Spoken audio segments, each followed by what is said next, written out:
नाज़रीन, मैं हूं बिस्मिल्लाह आफ्ताब आलम और आप देख रहे हैं उर्दू हिंदी नॉलेज चैनल। आइए, जो सिलसिला चल रहा था उसी पे हम लोग आगे बात करते हैं। और आज जो बात करेंगे वो पूरे चांद की रात, यानी ये जो कहानी है पूरे चांद की रात, ये उत्तर प्रदेश का हाई स्कूल का जो बोर्ड परीक्षा होती है उसमें भी सिलेबस में शामिल है। प्लस जो जीआईसी का एग्ज़ाम होने वाला है, इस जीआईसी के एग्ज़ाम में भी इसको शामिल किया गया है। तो इस पर हम लोग बात करेंगे। और जो हमने आपको नोट्स दे रखे हैं यानी 40 टॉपिक पर, उन्हीं में इसको मैंने शामिल किया हुआ है। और वहीं से रिवीजन करते रहिए, वहीं से अपने जो है आगे प्रैक्टिस करते रहिए। अब हम लोग इस वाले टॉपिक पर बात करते हैं। और इसमें आप देखिएगा कि ये जो टॉपिक है इसको 250 अल्फाज में हमने लिखा है। और इसके अलावा जो हिंदी के नोट्स हैं उससे भी आप रिवीजन हिंदी का करते रहिए। चलिए बात करते हैं। कृष्ण चंद्र उर्दू के मुमताज़ अफसाना निगार और तरक्की पसंद तहरीक से वाबस्ता अदीब थे। पूरे चांद की रात उनके मारूफ अफसानों में शुमार होता है और उनके अफसानवी मजमुआ अजंता से आगे, यह अजंता से आगे इनका अफसानवी मजमुआ है, उसी में ये शामिल है। याद रखिएगा, ये हाई स्कूल की बोर्ड की किताब है, उसमें इसको इंशाइया में शामिल किया गया है। चूँकि ये अफसाना है तो अफसाने के हिसाब से ही आपको आगे लिखना है। अफसाने का आगाज़ कश्मीर की हसीन वादी बहार, बादाम के फूलों और झील के दिलकश माहौल से होता है। ठीक है, इतनी बात आपको जहन में रखना है। देखिए, ये कश्मीर वाला जो नज़ारा है, ये कृष्णचंद्र जो हैं उनके हर अफसाने में लगभग चीज़ें मिलेंगी। सबसे ज़्यादा कश्मीर, और कश्मीर के अलावा उन्होंने जो नक्शा खींचा है, मंजरकशी की है, वो ज़्यादातर बॉम्बे शहर की है। आगे देखिए, रावी अपनी ज़िंदगी की एक पुरानी पूरे चांद की रात को याद करता है जब वो अपनी महबूबा के साथ कश्ती में झील की सैर करता है। आगे देखिए, चांदनी रात, बहार, कश्मीर की फितरी खूबसूरती और दोनों की मोहब्बत मिलकर एक निहायत रोमानी फ़िज़ा पैदा करते हैं। तो इस तरह से आप इसको कहानी आपने अगर पढ़ी होगी तो आपके समझ में आ रहा होगा। इसमें जो आपको जवाब देना था वो इसका खुलासा हम लोग मुख्तसर तौर पर देख रहे हैं। अब आगे देखिए कहाँ पर हम लोग पहुँचे हैं। आगे देखिए, रावी के लिए यह रात ज़िंदगी की सबसे हसीन याद बन जाती है। वक्त गुज़रता है और रावी उम्र के आखिरी हिस्से में पहुंच जाता है। ये शख्स जो है ये नौजवान था अपने दौर में, और उसके बाद में शको शुबा की वजह से अपनी महबूबा को, और वो बीवी भी बन जाती है, उसको छोड़ करके लंदन चला जाता है। लंदन में दूसरी शादी करता है, वहाँ बच्चे होते हैं, और उन बच्चों और बहू को लेकर के दोबारा वही जगह पर घूमने आता है जहाँ पर इसकी जवानी में महबूबा मिली थी। तो वही चीज़ यहाँ पर बयान की गई है। वो उसी मकाम पर दोबारा आता है जहाँ कभी उसकी मोहब्बत की यादें वाबस्ता थीं। वहाँ उसे एहसास होता है कि ज़िंदगी मुसलसल आगे बढ़ती रहती है। बिल्कुल, कोई भी दौर हो, ज़िंदगी कभी भी रुक नहीं सकती। वो देखता है कि नई नस्लें उसी फितरत, उसी बहार और उसी मोहब्बत के तजर्बे से गुज़र रही हैं। इसी तरह माजी की ज़ाती मोहब्बत एक वसीतर इंसानी हकीकत में तब्दील हो जाती है।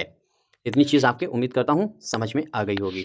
बहुत आराम से हम पढ़ रहे हैं खुलासा, चूँकि आपके पास नोट्स तो हैं, आप इसको खुद भी पढ़ सकते हैं। और मैंने कई बार आपसे कहा है कि जो 100 से प्लस ऊपर जो नोट्स हैं दिए गए हैं, वो वाले टॉपिक आपको हर कीमत पर कम से कम 8 से 10 बार पढ़ना है, और सारे टॉपिक पर आपको लगातार लिख करके प्रैक्टिस करनी है।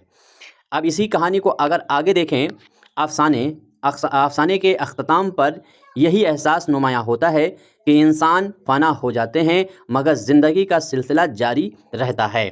यानी ज़िंदगी का जो सिलसिला है वो कंटिन्यू रहेगा, और साथ ही साथ में मोहब्बत जो है वो किसी भी दौर में बूढ़ी नहीं होती है।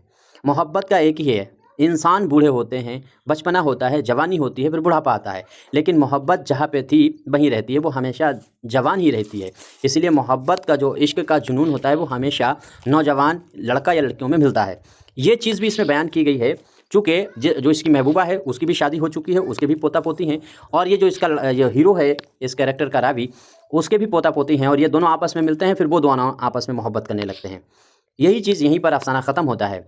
अफसाने का मकसद अगर देखेंगे, ये हेडिंग आप डाल सकते हैं, चाहे बीच में आप हेडिंग डालिएगा एग्ज़ाम के अंदर, और चाहे साइड में आप डाल सकते हैं। साइड में डालेंगे तब भी कोई प्रॉब्लम नहीं। पूरे चांद की रात का बुनियादी मकसद मोहब्बत, फितरत, वक्त और ज़िंदगी के तसलसल को उजागर करना है। ये लाइन आपको बिल्कुल हुबहू याद करना होगी, आपको ऐसे ही लाइन वहाँ पर उतार देनी है। कृष्ण चंद्र ने, देखिए पूरा आप खुलासा लिखेंगे या मकसद अपने अल्फाजों में ही लिखने की कोशिश कीजिए। आप ओवर कॉन्फिडेंस में ना जाइए और अच्छे अच्छे लफ्ज़ों को ढूंढ ढूंढ कर लिखने की कोशिश ना कीजिए, वरना टाइम कम पड़ जाएगा और एग्ज़ाम में टाइम अगर कम पड़ा तो पेपर छूट जाएगा। तो आपको रोज़मर्रा के जो अल्फाज हैं उन्हीं का इस्तेमाल करके अपना जवाब देना है, ये बात आपको हर हाल में याद रखनी है। तो यहाँ पर हमने ऐसे ही अल्फाजों का इस्तेमाल किया जो आसानी से याद रहें और अपने मतलब आप लिखने में हर तरीके की सहूलियत बनी रहे। कृष्ण चंद्र ने दिखाया है कि इंसान की ज़िंदगी आर्जी है, लेकिन फितरत और ज़िंदगी का सफ़र जारी रहता है। अफसाना माजी की हसीन याद, खोई हुई मोहब्बत और गुज़री उम्र के एहसास को एक उम्मीद अफ़ज़ा इंसानी फ़लसफ़े से जोड़ देता है। ये बहुत इंपॉर्टेंट यहाँ से पैराग्राफ था जो मैंने आपके सामने कोट किया है। इसको यहाँ से ऐसे ही आप लाइनें अगर याद रख सकते हैं तो ऐसे ही डालिएगा, वरना अपने अल्फाजों में डालिएगा। आगे देखिए, ये अफसाना कृष्ण चंद्र की रोमानी और शेरी नस्र की बेहतरीन मिसाल है। इसमें कश्मीर की फितरी खूबसूरती सिर्फ मंजर निगारी नहीं बल्कि इंसानी जज्बात की तर्जुमान भी बन जाती है। उम्मीद करता हूँ चीज़ें समझ में आ गई होंगी। अब यहाँ पर आप जो है एक हेडिंग जैसे आखिर में आप नोट पॉइंट करके भी डाल सकते हैं, और या फिर आप जो है हेडिंग को मुख्तसरन लफ्ज़ करके लिख सकते हैं, नतीजतन लिख सकते हैं। यानी कोई एक जुमला लिखेंगे और उस जुमले को लिखने के बाद उसके अंदर कहानी हो, अफसाना हो, नॉवेल हो, उसका पूरा खुलासा 3-4 लाइन में ही कंप्लीट कर देंगे। अब इसमें आगे अगर देखेंगे तो पूरे चांद की रात हमें यह सबक देती है कि मोहब्बत और इंसानी ज़िंदगी के तजर्बात वक्त के साथ बदल सकते हैं, मगर ज़िंदगी का हुस्न और उसका तसलसल कभी ख़त्म नहीं होता। इस तरह से ये पूरी कहानी जो थी वो मैंने आपके सामने खुलासा और उसके मकसद पर बात की है। ये 200 अल्फाज में हमने आपके सामने रखा है। ये नंबर आपको स्क्रीन पे दिखता है 638642 इस पर कांटेक्ट करके आप अपने नोट्स भी ले सकते हैं। हिंदी के, उर्दू के, अपनी किताब शाहीन मंगवानी है उसके लिए भी इसी पर कांटेक्ट करें, या कोई मशवरा देना हो, मशवरा लेना हो, हर चीज़ के लिए यही नंबर आपको सामने जो दिख रहा है उसका यूज़ करना है। अब ये आगे देखिए बहुत सारे और भी टॉपिक हैं। अब हम कोशिश करेंगे कि ज़्यादा से ज़्यादा ये चीज़ जो है इम्पॉर्टेंट जो है, खैर ये तो अफसाना नावल जो हैं आखिरी शब के हमसफ़र वगैरह, इनको छोड़ करके अब हम सीधे नज़्म की तरफ बढ़ने की कोशिश करेंगे, क्योंकि नज़्म से 3 सवाल आपके सामने आना ही आना है। तो यानी जितनी नज़्में हैं जो ख़ास हैं उनका खुलासा आपको मालूम होना चाहिए। अब वीडियो अगर अच्छी लगे तो लाइक कर सकते हैं, वरना डिसलाइक कर सकते हैं, और अपने तासुरात जो है वो कमेंट बॉक्स में डाल सकते हैं। ठीक है, शुक्रिया, खुदा हाफ़िज़।